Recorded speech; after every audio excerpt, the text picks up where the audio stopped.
1945 میں جب مسلسل جہاز غائب ہونا شروع ہو گئے، ہوائی جہاز غائب ہونا شروع ہو گئے، تو پھر ایک پریس کانفرنس کے دوران امریکہ کی حکومت نے اس کو خوفناک ایریا قرار دیا اور برمودا ٹرائنگل کا نام دیا۔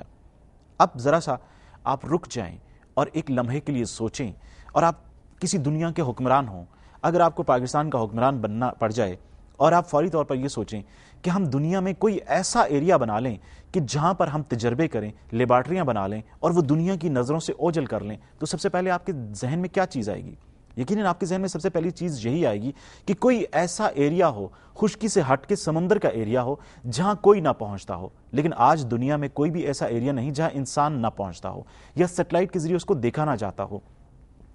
تو پھر کوئی ایسا طریقہ کرنا پڑے گا آپ کو کہ وہاں پر لوگوں میں خوف پیدا ہو اور وہ اس طرف نہ جائیں۔ کیا 1854 میں غائب ہونے والے جہازوں کے پیچھے کوئی اس طرح کی انٹیلیجنس ایجنسیز موجود ہیں امریکہ کی یا کسی دوسرے ملک کی، جو وہاں بیٹھ کر تجربے کر رہے ہیں، پوری دنیا کو یہ باور کروا رہے ہیں کہ اس طرف نہ آئیں؟ جب ہم نے دوسرا ڈیول ٹرائنگل یعنی کہ شیطانی تکون کی بات کی تھی، جو جاپان کے ساحل کے قریب موجود ہے، یوکوہاما کے پاس جہاں موجود ہے، تو وہاں بھی آپ کو یہ بتایا تھا کہ وہاں بھی امریکہ کا دوسری جنگ عظیم کے بعد قبضہ ہے اور بہت سارے بحری جہاز جو ہیں وہ غائب ہو چکے ہیں۔ اب برمودا ٹرائنگل اگر ہم یہ کہہ دیں کہ وہاں پر دجال موجود ہے،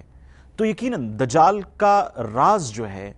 وہ اسی وقت ظاہر ہوگا کہ جب خدا چاہے گا۔ دنیا میں دو ایسی چیزیں موجود ہیں کہ جو جب خدا چاہے گا سامنے آئیں گی،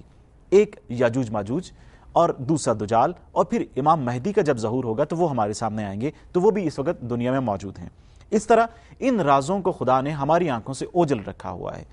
تو ایک سوال یہ بھی پیدا ہوتا ہے کہ کیا دجال، جب ہم نے جزیرے کی بات کی، تو کیا دجال اسی جزیرے پر موجود ہے؟ لیکن اگر دجال اس جزیرے پر موجود ہے تو پھر یہ سارے جہاز کہاں چلے گئے؟ اور اگر جہاز جو ملے ہیں ان میں سے صرف لوگوں کو کیوں اٹھایا گیا؟ کیا دجال ان لوگوں کو اپنے مقاصد کے لیے استعمال کرنا چاہتا تھا؟ یا پھر ایک اور آپ کو بتاتے چلیں،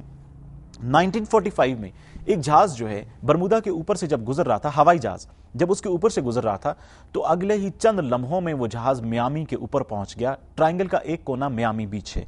میامی کے اوپر پہنچ گیا۔ جو فاصلہ اس کو 1.5 گھنٹے میں طے کرنا تھا، اس نے 20 منٹ میں وہ فاصلہ طے کیا۔ وہ ایک پائلٹ جب بچا، اس سے پوچھا گیا کہ تمہارے ساتھ ہوا کیا؟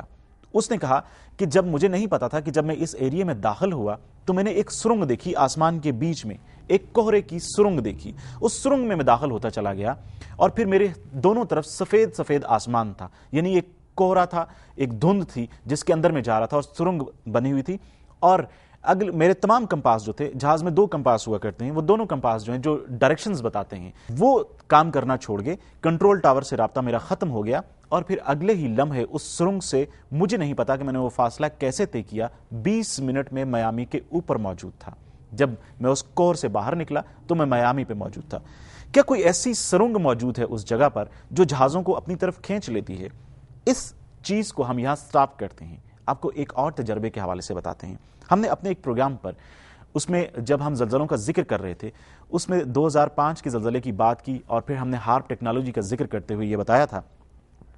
کہ فرانس اور سوئٹزرلینڈ کے اندر 26 سے 27 کلومیٹر کی ایک سرنگ آج سے کچھ عرصہ پہلے بنائی گئی تھی، اور سرنگ میں بگ بینگ کا تجربہ کیا گیا۔ دنیا کے سامنے یہ چیز تھی کہ یہ کائنات وجود میں کیسے آئی۔ بگ بینگ کے تجربے کے حوالے سے ہم نے اس پروگرام میں سوال اٹھائے تھے۔ آپ انٹرنیٹ پہ یہ پروگرام موجود ہے، 8 اکتوبر کے زلزلے کے حوالے سے آپ اے جے کے ٹی وی نیوز روم کے حوالے سے آپ سرچ کر سکتے ہیں، اور اس میں یہ چیز موجود تھی، وہ دائرہ جو رنگ بنا ہوا تھا، کہ اس میں انہوں نے یہ تجربہ کر کے دیکھا تھا کہ یہ زمین کیسے ہے، سورج کے یہ پھٹنے والا یہ تمام سسٹم کیسے وجود میں آیا تھا، اور وہ تجربہ کیا گیا تھا پچھلے 2 سالوں کے درمیان۔ اگر ہم سوالوں کو آگے بڑھائیں تو مزید تجربے یہ کیے جا رہے ہیں کہ آنے والے دور میں، اور مختلف پروگرامز بھی اس حوالے سے، مختلف انہی کے چینلز یہ بتا چکے ہیں کہ ٹائم مشین کی بات آ رہی ہے سامنے، اور وہ یہ کوشش کر رہے ہیں کہ ایک ایسی مشین بنائی جائے جس سے ہم ایک جگہ سے گزریں اور ہم کسی دوسرے دور میں پہنچیں۔ ہم آج بیٹھے ہوئے ہیں اور پھر ہم یکدم اصحاب کے دور میں چلے جائیں، یا پھر ہم فرعون کے دور میں چلے جائیں اور ہم ان کے بیچ میں کھڑے ہو کر اسی کو دیکھیں، یا پھر آنے والے دور کا ہم ذکر کریں۔ آج ہم سوچنا چاہیں کہ 2000 سال بعد زمین کیسی ہوگی یا 200 سال بعد کیسے ہوں گی، ایسی ٹائم مشین بنانے کے لیے تجربے ہیں۔ اب اس بگ بینگ کی اس سرنگ کے حوالے سے جو بات سامنے آ رہی ہے، وہ یہ بھی کہہ رہے ہیں کہ اس سرنگ کے اندر ہم یہ کوشش کر رہے ہیں کہ پروٹونز نیوٹرونز کو سپیڈ کے ساتھ گزارا جائے اور پھر ہم اس کے جو بلاسٹ کر کے جو چیزیں بنیں اسے ہم ٹائم مشین کے لیے ایک سرنگ بنا لیں جس کے ہم ایک کونے سے داخل ہوں اور وہ سرنگ جو ہے دوسرے کونے پر ہم ایک اگلے زمانے میں داخل ہو جائیں۔ اس حوالے سے ان کے ایک پروگرام کا ذکر کروں گا کہ ایک ٹی وی چینل پہ ان کا پروگرام چلا، جو امریکن تھے ان کا ایک پروگرام چلا اور اس میں انہوں نے ٹائم مشین کے حوالے سے ڈیٹیل بھی بتائی اور یہ بتایا